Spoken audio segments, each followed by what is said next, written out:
I am so in love, God, with your goodness. You purified and changed my heart. I am yours. Bonjour tout le monde, je m'appelle Lizen, bienvenue sur ma chaîne YouTube. Je m'excuse d'avance pour le bruit que vous pouvez entendre parce que mes voisins sont assez agités aujourd'hui.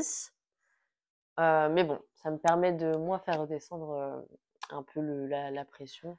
Cette chaîne, elle est à disposition des gens qui peuvent se poser des questions sur leur marche chrétienne. Parce que c'est vrai que quand on est en Christ, la vie n'est pas toujours simple, n'est-ce pas? Elle est belle, mais pas toujours simple. Moi, ça fait 2 ans que je suis en Christ et voilà, j'expérimente certaines choses. J'ai des questions, des ruminations. Et voilà, je me disais que peu de personnes sur les réseaux parlent des problématiques qu'elles rencontrent ou de questions qu'elles peuvent se poser. Donc, je me dis que voilà, si ça peut aider et édifier certaines personnes, et aussi permettre à des personnes qui ne sont pas en Christ, qui n'ont pas encore rencontré Jésus, de se dire ah ouais, il y a telle chose qui pourrait ouais, ça me parle, et ben let's go. Je me base aujourd'hui sur un verset qui m'a beaucoup parlé et j'avoue que le Saint-Esprit, je pense, m'a poussée à commencer, enfin faire ma première vidéo à partir de ce verset. Donc c'est Matthieu 18, 3. Je vous le dis en vérité, si vous ne vous convertissez pas et si vous ne devenez pas comme les petits enfants, vous n'entrerez pas dans le royaume de Dieu. C'est pourquoi celui qui se rendra humble comme ce petit enfant sera le plus grand dans le royaume des cieux. Et celui qui accueille en mon nom un petit enfant comme celui-ci m'accueille moi-même. Alors, c'est un verset, je pense qu'on a beaucoup entendu. Il y a eu des prédications, des cultes à ce sujet. Moi, la notion de petit enfant, elle me parle beaucoup parce que c'est vrai que je trouve que dans notre marche en Christ, au début, on est vraiment comme ce petit enfant qui, un peu naïvement, on accueille Jésus, on ressent tout. Évidemment, Dieu nous a nous a enlevé le voile qu'on pouvait avoir sur les yeux, sur le cœur, etc. Et donc, quand on arrive dans la foi, on est vraiment émerveillé de tout. Vous voyez comme les enfants, c'est-à-dire que waouh, Dieu fait ci, ah mais les miracles, oui, ça existe encore. Heu oh la paix que je reçois et cetera. De toute façon, je pense que je raconterai mon témoignage là-dessus, comment je suis venue à Jésus, ce que j'ai pu ressentir et cetera. Mais c'est vrai que quand on arrive à Christ, on a tendance à pouvoir, être vraiment comme ces petits enfants, et plus le temps passe, plus, évidemment, on prend en maturité spirituelle, et donc Dieu est toujours là, il nous aime toujours autant, mais c'est vrai que des épreuves arrivent et notre foi est un peu testée, remise en question, etc. J'avais envie d'aborder 2 points dans cette vidéo. C'est d'abord donc la notion de dépendance à Dieu. Moi, je suis éducatrice spécialisée, pardon pour le micro, en formation, et on apprend beaucoup donc pour toutes les personnes qui sont éducatrices spécialisées de formation, on voit en psychologie le développement de l'enfant. On parle beaucoup de la notion de caregiver, donc le donneur de soins, la personne en fait qui va être une référence dès la naissance de l'enfant, si ce n'est pendant la grossesse. Et donc le caregiver, ça va être la personne qui va s'occuper de l'enfant, pourvoir à ses besoins, qu'ils soient physiques, émotionnels, et c'est vraiment la personne que l'enfant va identifier comme la personne ressource de sa vie. Et le deuxième point, donc, c'est l'importance et le contexte dans lequel on est, dans la mesure où les enfants sont des éponges, et c'est d'ailleurs ma copine Léa, coucou Léa, si et tu vas, je sais, regarder la vidéo, mais l'aspect de l'enfant éponge, on en parle beaucoup et c'est vrai. L'enfant, lui, il s'imprègne en fait du contexte dans lequel il est.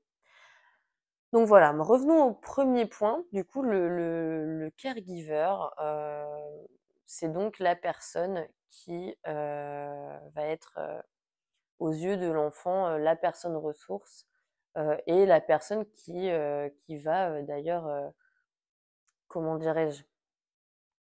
Ça va être la personne la plus importante en fait dans la clé de l'enfant, dans la vie de l'enfant. Il y a eu une étude qui a été faite, je ne sais plus dans quelles années, mais pour vous dire à quel point l'importance du caregiver, enfin l'importance, d'une personne ressource, émotionnelle dans la vie de l'enfant, elle est telle.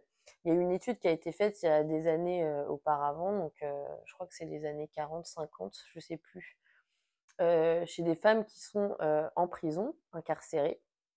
Il y a eu une étude, enfin l'étude a, séparé, les 2 enfin 2 groupes de femmes. Donc, la première où les femmes étaient avec leur nourrisson, à leur, donner à manger certes, mais aussi à les câliner, à les choyer, à leur parler, à regarder leurs enfants dans les yeux. Il y a eu une autre étude où c'était une infirmière qui venait seulement, nourrir l'enfant, sans regarder l'enfant, sans lui parler, sans lui faire des câlins et cetera. En fait, c'est avéré que, bah, l'enfant, dans ce cas-là, se laissait mourir parce qu'il avait besoin justement de câlins, de tendresse et cetera. Et moi, la vie chrétienne, ça me fait penser à ça, en fait. On ne peut rien sans Dieu. On ne peut rien sans Dieu. Je pense que quand on ne connaît pas Dieu, on est vraiment, on vit notre vie, bah, de toute façon, on est seul avec nous-mêmes. Donc effectivement, on a, on a la chance d'avoir des parents ou, des amis ou, voilà, donc on a des interactions, sociales et cetera. Mais on n'a pas de, personne référente et on est un peu perdu. Après peut-être, enfin vous pouvez me contredire, mais je suis persuadée que, sans Dieu, en fait, enfin moi en tout cas c'était le cas en tant qu'athée, et je pense que, la plupart des personnes athées ou agnostiques, elles recherchent quand même un sens à leur existence. Même si, il y a pas la notion de Dieu dans l'équation, je suis persuadée que, la plupart des gens recherchent en fait un sens à leur existence. Et donc, pour moi, vraiment, quand on rencontre Dieu, il y a tout qui change puisque, notre vie ne dépend plus de nous, de nos choix, mais de Jésus-Christ. C'est d'ailleurs ça qu'on appelle porter sa croix et suivre Jésus. On est tous appelés à évangéliser. Donc pour ceux qui ne savent pas ce que c'est qu'évangéliser, c'est annoncer la bonne nouvelle de Jésus, de l'évangile aux personnes qui ne connaissent pas. On est tous appelés à évangéliser, certes, mais on n'est pas tous, appelés à vivre la vie de disciples comme au temps de Jésus, c'est-à-dire, voilà, ne pas avoir de ressources et cetera. Hem, mais on est, porter sa croix et le suivre, c'est de ne pas faire nos plans par rapport à nous-mêmes, nos envies, personnelles, notre chair qui parle: «Ouais, j'ai envie, bah, par exemple, d'être youtubeuse pour me faire des thunes, pour pouvoir voyager tout le temps et cetera. J'ai envie de» non.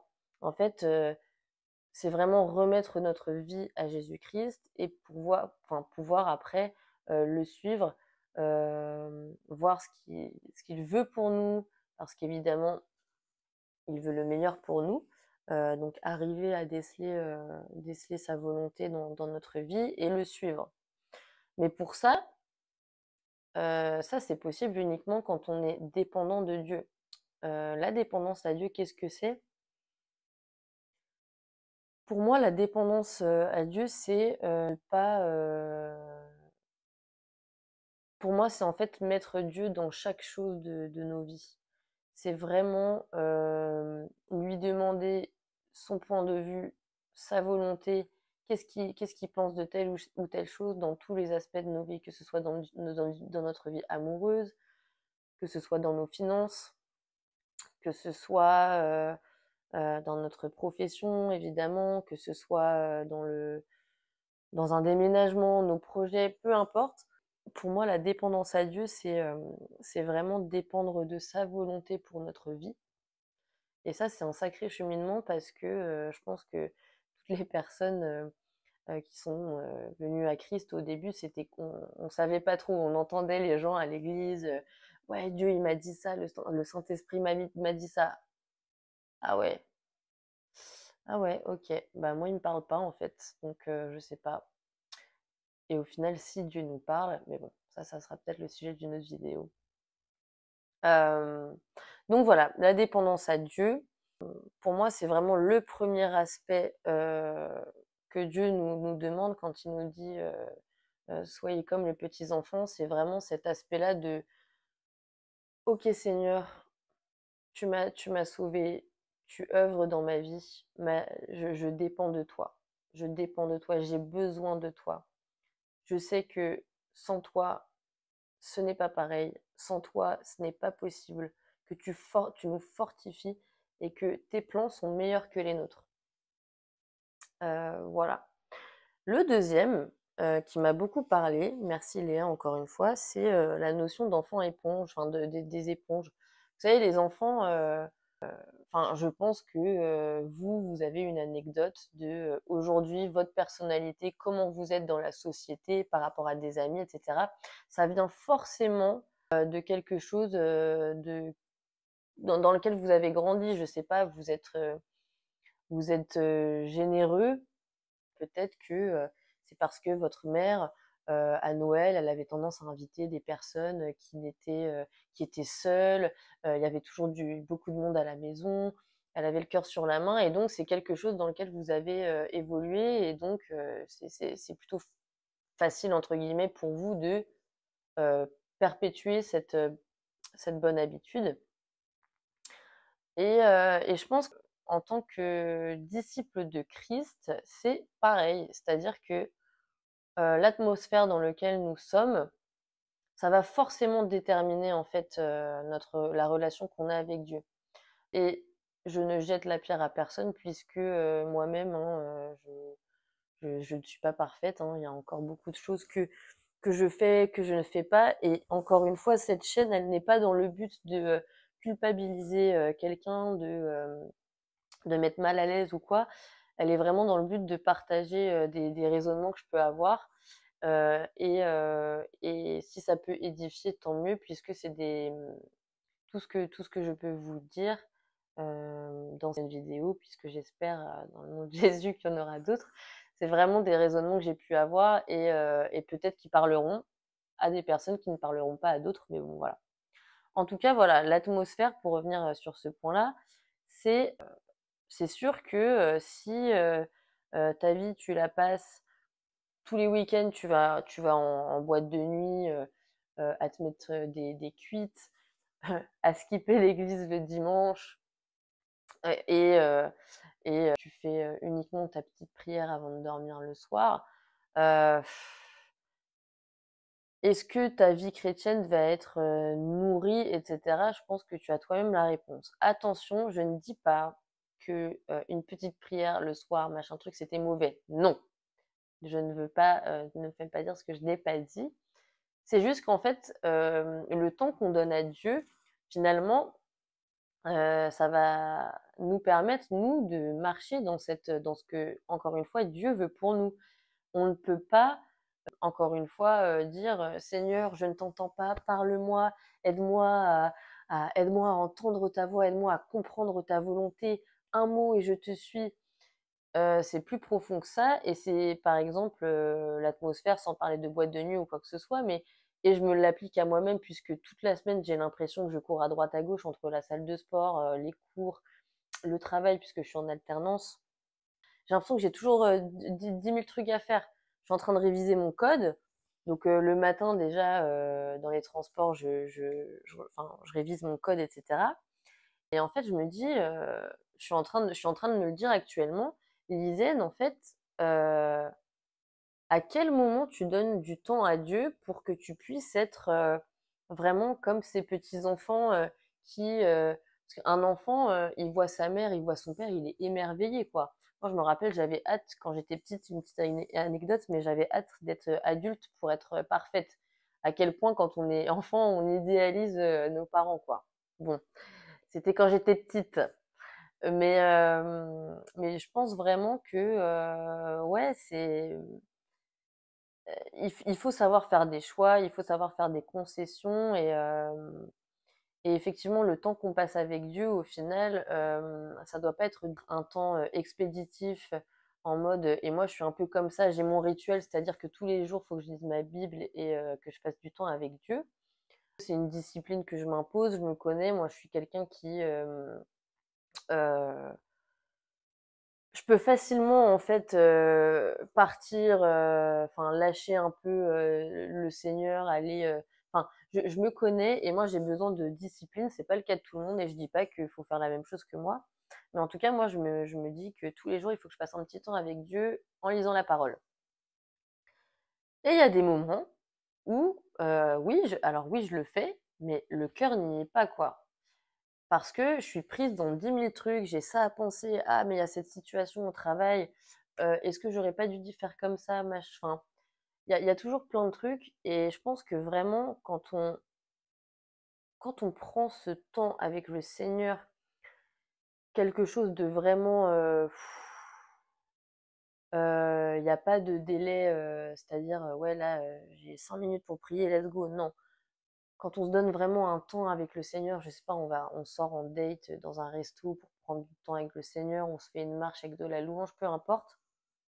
Mais déjà, quand on prend ce petit temps-là pour Dieu, vraiment, ça fait partie d'un contexte où vraiment tu tu tu ressens la présence de Dieu. Pareil pour, qui tu fréquentes.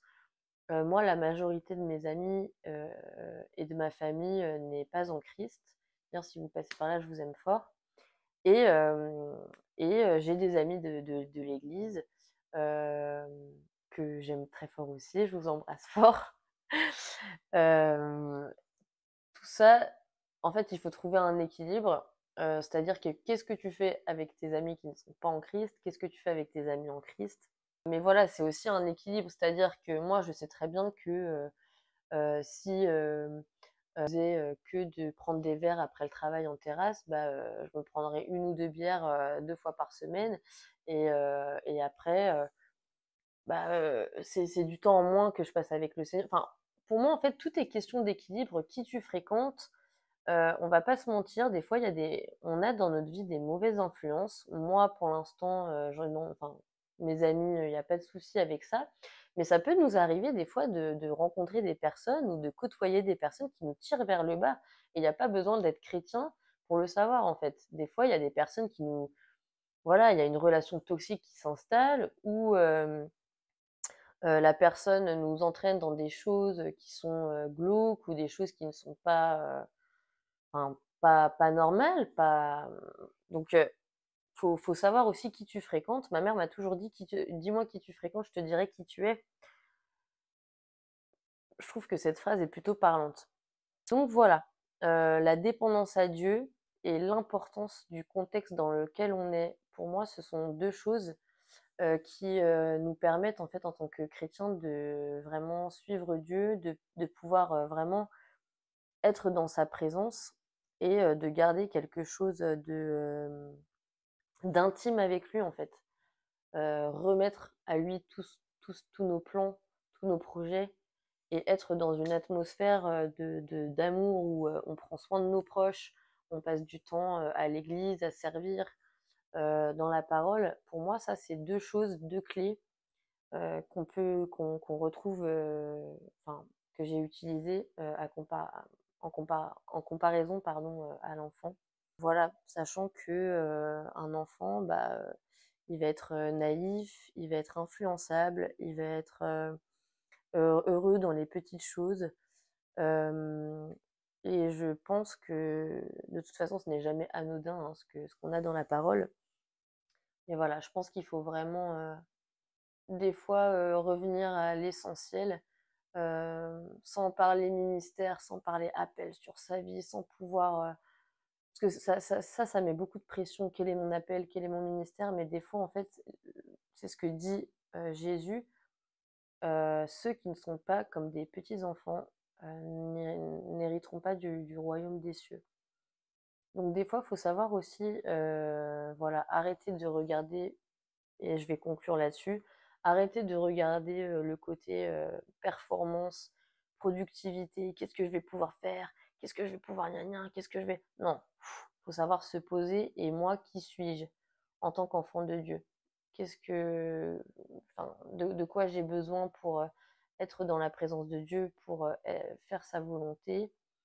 Et je pense que ça passe vraiment par les deux points qu'on a abordés précédemment.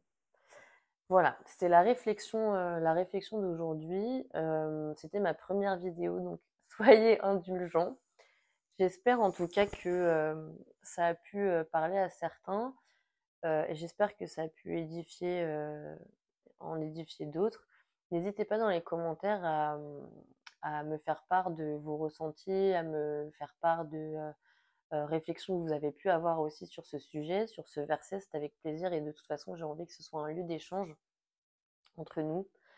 Donc voilà, prenez bien soin de vous, soyez bénis et je vous dis à très vite.